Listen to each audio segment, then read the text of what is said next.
भी नहीं की। तो जो भी चीज हम बता पाएंगे तो ये एक आगे वाली पूरी की पूरी मानवता के लिए ये आगे के लिए मिसाल बनेगी और वो इसके ऊपर कंटिन्यू रखेंगे। तो ये बहुत इंपॉर्टेंट चीज है कि जो चंद्रयान 2 में जो भी चीज हम कर रहे हैं वो चीज आज तक कोई देश नहीं कर पाया है। हम आगे बढ़ेंगे और इससे हमको ही फायदा नहीं, अमेरिका, चीन और रूस के भी जो वैज्ञानिक हैं उनको भी बहुत फायदा होगा। जी, इस तरह दिनेश नैन जी भी हमसे बात करना चाह रहे हैं। कर्नल दिनेश नैन हमारे साथ मिसाइल एक्सपर्ट, उनसे भी बात कर लेते हैं। जी सर, आप क्या कहना चाहते हैं?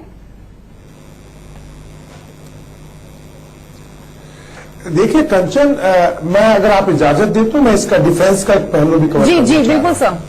अगर आपको याद हो 1950 के दशक के अंदर जब दूसरा विश्व युद्ध खत्म हुआ, मुझे कंचन थोड़ी इको आ रही है, अगर आप थोड़ी कम करा दे तो अगर 1950 के दशक के अंदर अगर आपको याद हो जब दूसरा विश्व युद्ध खत्म हुआ जी, तो जल, थल और वायु के अलावा रूस और अमेरिका के बीच में अंतरिक्ष के अंदर एक लड़ाई छिड़ गई, जिसके अंतर्गत रूस ने 1959 के अंदर अपना ल्यूना प्रोजेक्ट शुरू किया और पहला और दूसरा ल्यूना प्रोजेक्ट फेल हुआ, लेकिन तीसरे प्रोजेक्ट में उन्होंने अपना ल्यूनोइड जो है वो अंतरिक्ष में उतार दिया। जी, इसी को देखते हुए यह डर हुआ कि कहीं जाकर के अंतरिक्ष में लड़ाई शुरू ना हो जाए, तो 1967 में 1967 में यूएनओ ने एक चार्टर ट्रीटी का घोषणा की कि कोई भी देश या तो अंतरिक्ष में या किसी भी ल्यूनर स्पेस या चांद वगैरह को इस्तेमाल करके, सेलेस्टियल बॉडी को इस्तेमाल करके किसी देश पे अटैक नहीं करेगा। लेकिन कोई इस बात को मानने को तैयार नहीं होता है, आज जैसा कि आप जानते हैं। और 1969 में नासा ने जो है अपना अपोलो जो प्रोजेक्ट है वो शुरू कर दिया था और उसके बाद उन्होंने अपोलो 17 तक 6 बार नील स्ट्रॉन्ग से लेकर के, आर्मस्ट्रॉन्ग से लेकर के और बाकी अपोलो 17 तक 6 बार लोगों को चांद पे उतारा।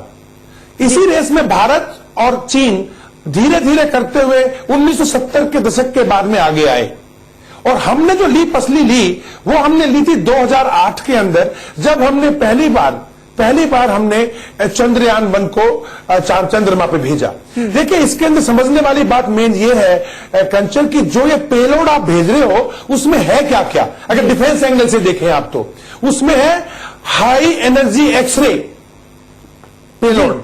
दूसरा उसके अंदर है कि आपकी टेरेन मैपिंग, 100 किलोमीटर के ऊपर दायरे में जब ये आपका ऑर्बिटर घूम रहा होगा तो ये टेरेन मैपिंग करेगा, जो कि हमारे को दुश्मन के देश को एक एक फोटो लेने में भी मदद करेगा फ्यूचर में डिफेंस पॉइंट ऑफ व्यू से।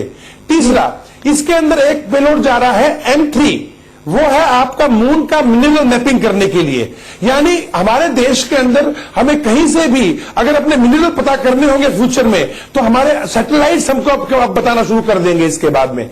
चौथा बहुत इंपॉर्टेंट है कंचन, वो है मिनी SR, ये है आपका मिनिएचर सिंथेटिक अपर्चर रिडार्स जो हमारे मिसाइल्स में इस्तेमाल होता है। अगर आपको पता हो बालाकोट के अंदर जो स्पाइस मिसाइल गई थी उसमें ये रिडार इस्तेमाल हो रहे थे। इसके बाद में अगर मैं और बोलना चाहूं आपको तो वो ये है कि इंफ्रारेड जो हमारे क्या नाम है ये स्पेक्ट्रोमीटर्स होते हैं उसको भी पेलोड इसमें भेजा गया है। मेरा कहने का मतलब है आने वाले टाइम में हर कंट्री चांद को अपना एक बेस बनाने की कोशिश कर रही है, हम चौथे नंबर पे हैं, लेकिन सफलता पाने के बारे में हमें मालूम चली। अगर आपको याद हो जब चंद्रयान का जो हमारा ऑर्बिटर घूम रहा था और 6 अगस्त के बाद वो गायब हो गया था, लेकिन उससे पहले जून में अमेरिका ने जो हमारे एक्सपेरिमेंट सफल हुए उसको देखते हुए, अभी राम जी यहाँ पे, रवि जी यहाँ बैठे हैं आपके पास में, वो इस बात से एग्री करेंगे कि अमेरिका ने एक एल क्रॉस करके सैटेलाइट भेजा और एल क्रॉस का जो सैटेलाइट का जो ल्यूनर रिकनेसेंस इसका ऑर्बिटर था वो और आपका चंद्रयान 1 इन दोनों ने मिलकर के फोटोग्राफ खींचे। मेरे को सुनाई नहीं दिया। बिल्कुल सही कह रहे हैं सर, ये अब जो वार है पूरा वो स्पेस को लेकर है। मतलब हम बालाकोट में हुआ और अमेरिका और रशिया और चाइना ये सब मिलकर अब डेटा कलेक्ट कर रहे हैं असल में। तो आप बिल्कुल सही कह रहे हैं, मतलब ये बहुत इंपॉर्टेंट हो गया है आजकल कि हमें दुनिया के बारे में, उसके टेरेन के बारे में डेटा हमारे पास उस प्रकार की इमेजिन्स हो, हम उस प्रकार, जैसे आपने अभी बताया ना, इंफ्रारेड और उसके थ्रू हमें वहां के टेरेंस मालूम हो, तभी हम अपने किसी भी उसको। बिल्कुल निमिष, मैं आपके पास लौट रहा हूं वापस। हाँ। बिल्कुल, अब 8 मिनट का वक्त रह गया है चंद्रयान 2 की लॉन्चिंग में, और सिर्फ 8 मिनट बाद भारत जो है इतिहास रचने जा रहा है। अमेरिका, चीन और रूस के बाद चौथा देश हो जाएगा भारत ऐसा करने वाला। सिर्फ 8 मिनट का वक्त रह गया है। हालांकि पिछली बार कुछ टेक्निकल खामियों की वजह से नहीं हो पाया था, लेकिन फिलहाल आपको बता दें कि जो खबर मिल रही है उसके मुताबिक मिशन डायरेक्टर ने लॉन्च को हरी झंडी दिखा दी है। यानी कि अब लॉन्च में किसी तरह की कोई भी इशू नहीं है, जैसा कि पहले हुआ था 15 जुलाई को, जब 56 मिनट कुछ सेकंड पहले शायद लॉन्चिंग को टाल दिया गया था। लेकिन फिलहाल मिशन डायरेक्टर ने इसको हरी झंडी दिखा दी, यानी कि अब से ठीक 8 मिनट बाद चंद्रयान 2 लॉन्च कर दिया जाएगा। इतिहास रचने जा रहा है। बहुत बड़ा पल है सर हिंदुस्तान के लिए। बिल्कुल, जो आपने बताया ये, इसमें कोई शक नहीं कि ये एक प्रकार से गेम चेंजर है। वर्ल्ड के अंदर आप एक चौथी देश बन जाओगे, और आपने जिस तरीके से बताया, जो दूसरी देश इसको हजारों करोड़ रुपए खर्च कर चुके, आपने बड़े इंडिजिनियसली इसको प्रिपेयर किया है, 800-900 के करीब बढ़ाया है। रशिया जो हमको हेल्प कर रहा था वो भी पीछे हट गया, और हमने अपने बलबूते पे ये जो चंद्रयान 2 जो भेज रहे हैं, और जो 2-3 बातें हम पहले भी कर चुके कि क्या सबसे इम्पोर्टेंट 6 मिनट बाकी है कि साउथ पोल में, बिल्कुल सिर्फ 6 मिनट बाकी है। मिशन डायरेक्टर ने लॉन्च को हरी झंडी दिखा दी है। 6 मिनट बाद भारत का जो सपना है वो पूरा होने जा रहा है, और भारत इतिहास रचने जा रहा है। सिर्फ 6 मिनट की दूरी है भारत और इतिहास रचने के बीच, जब चंद्रयान 2 की लैंडिंग की जाएगी। और एक चीज और मैं सर आपसे जानना चाहूंगा, मैं आपसे जानना चाहूंगा कि इसको साउथ पोल पे लैंड कराने के पीछे क्या रीजन है? देखो, साउथ पोल में पहली बात तो है कि दूसरा कोई भी देश आज तक साउथ पोल में लैंड नहीं किया, ना रूस, ना अमेरिका, ना चीन। मतलब यह था, जब हमारा चंद्रयान 1 गया तो हम काफी इक्वेटर के नजदीक गए थे, तो हमने पता लगाया था कि वहां पर वाटर मॉलिक्यूल है।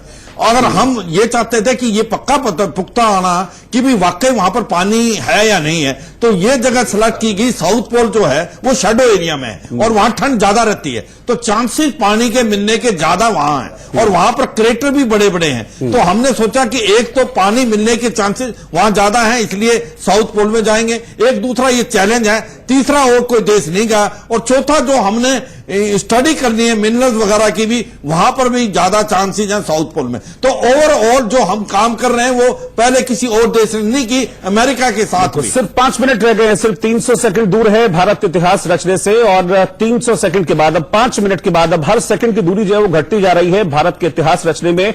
और सिर्फ आपको बता दें कि सिर्फ 5 मिनट के बाद भारत इतिहास रचने जा रहा है। चंद्रयान 2 की लॉन्चिंग होने जा रही है आंध्र प्रदेश के श्रीहरिकोटा सेंटर से। सर, निगम साहब कुछ कहना चाह रहे हैं? देखिए, सबसे पहले तो शुक्रिया मेरे पास आने के लिए। बहुत देर से बैठा हुआ था और कुलबुला रहा था कुछ बोलने के लिए। और तो सर, ऐतिहासिक पल है, आपकी टिप्पणी बहुत जरूरी है इस पर। देखिए, पहले तो मेरी शुभकामना है कि मिशन पूरी तरह से सफल हो, और पिछली बार किसी कारणों से नहीं हो पाया था। और देखिए, राजनीतिक साख है। देखिए, दुनिया जो है, विश्व कमजोर देशों की तरफ ध्यान नहीं देता। हम पे 50 साल किसी ने ध्यान नहीं दिया, और जैसे जैसे आपकी साख बढ़ रही है, जैसे जैसे आप में वो काबिलियत आती जा रही है, विश्व आप पर ध्यान दे रहा है। ये उसी चीज कड़ी का एक हिस्सा है, जो आगे के जो आउटर स्पेस है, बाहरी अंतरिक्ष है, उसके जो एक्सप्लोरेशन है, उसकी तरफ हमारा जो पूरा ध्यान जा रहा है। और बेस बनाना, चंद्रमा को एक बेस बनाना और वहां पे एक परमानेंट स्टेशन बनाना, तो ये सारा मिशन उसी लिए, पानी ढूंढना वहां पर, और पानी वो भी इतनी क्वांटिटी में जिससे कि वो आपकी कॉलोनी बस जाए, जिससे वहां पर एक परमानेंट स्टेशन बच जाए। एनर्जी का स्रोत देखना, जो जिसको कि वो हीलियम की बात करते हैं, हीलियम 3 की बात करते हैं, वहां ढूंढना। तीसरा है आपके वहां पे जो भूकंपीय एक्टिविटीज हैं, जो सीस्मिक एक्टिविटीज है, उनको देखना, और सोलर रेडिएशंस का क्या वहां पर असर है उसको देखना। ये 4 चीजें जिससे कि वहां पर एक कॉलोनी बस जाए, वहां पर एक, और इस पे सारे विश्व पे इसका ध्यान है। और जो वहां पहले पहुंच रहा है उसका वो कहता है मेरा अधिकार ज्यादा है, तो जो वहां पहुंच जाएंगे उनका अधिकार ज्यादा माना जाएगा। यही तो इसलिए भारत भी उस अंतरिक्ष की दौड़ के हिस्से में पहुंच रहा है, और शायद आगे बढ़ रहा है और लोगों से। अमेरिका का प्रोग्राम आप देखेंगे धीमे हो गया है, रशिया का प्रोग्राम भी आपका जो अंतरिक्ष का वो धीमे हो चुका है। चाइना इस वक्त अपने तरीके से जनवरी में उसने एक लैंड कराया है, लेकिन वो भी साउथ पोल पे नहीं करा पाया है। बिल्कुल। तो आपका साउथ पोल पे जाना और ये चारों चीजें वहां पर देखना, ये और सही चीजें अगर आपको वो पैरामीटर्स मिल जाएंगे, तो आप ये सोचिए कि उस दौड़ में आप सबसे पहले नंबर पे पहुंच जाएंगे।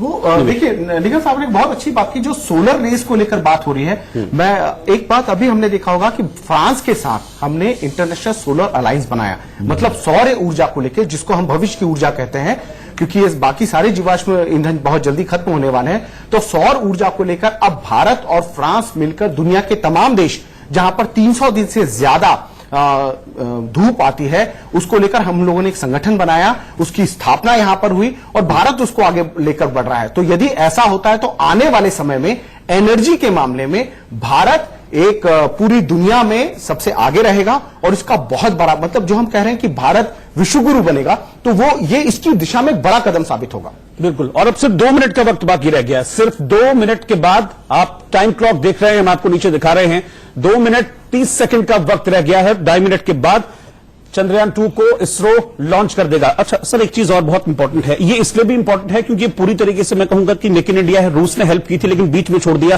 अब जो भी है सब हमारा है। सब है, ये जिसको कहते हैं इंडिजिनाइजेशन, मेक इन इंडिया।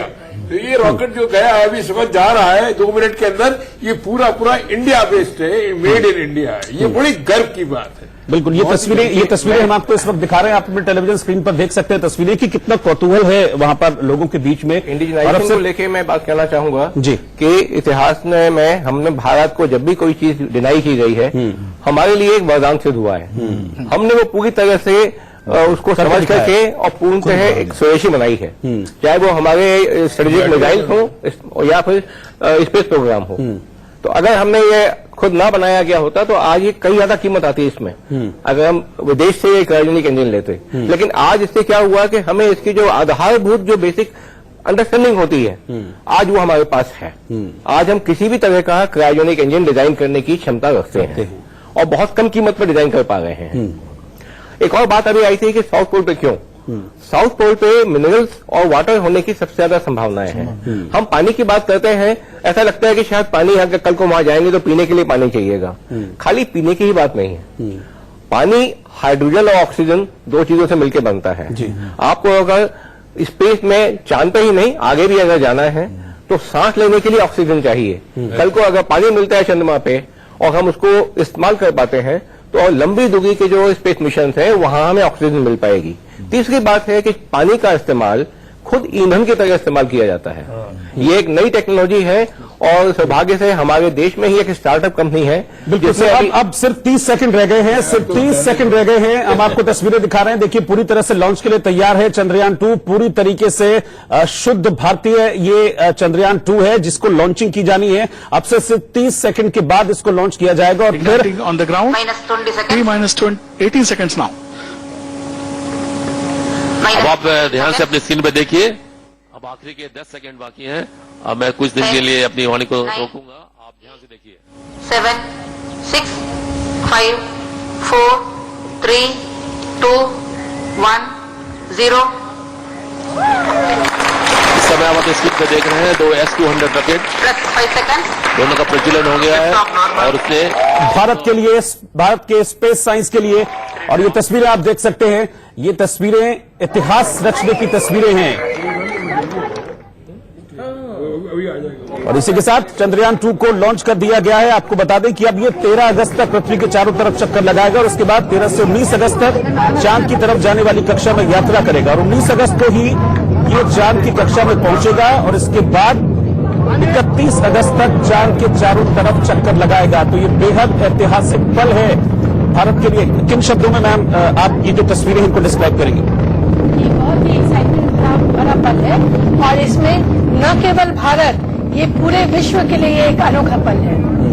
अब देखिए एक बड़ी बात आपने देखी कि 2 चीजें बहुत ज्यादा इसमें मायने रखती है। एक तो उसका जब शूट करता है, मतलब वो जब, क्योंकि अधिकांश जितने भी मिशन हुए हैं वो उसी उसमें लैंडिंग और जब वो शूट करता है, मतलब स्टार्टिंग और लैंडिंग ये 2 बहुत इंपॉर्टेंट होते हैं। हमने आधी दूरी तो तय कर ली है, ये तो हम सब टेलीविजन पर देख रहे हैं और हमारी आधी दूरी मतलब टेक ऑफ हमारा जो है वो सक्सेसफुल रहा है। ये बहुत बड़ी चीज है। ये देखिए, तो ये हम देख रहे हैं। देखो, इसमें कोई शक नहीं कि हमने बहुत बड़ी अचीवमेंट ली है।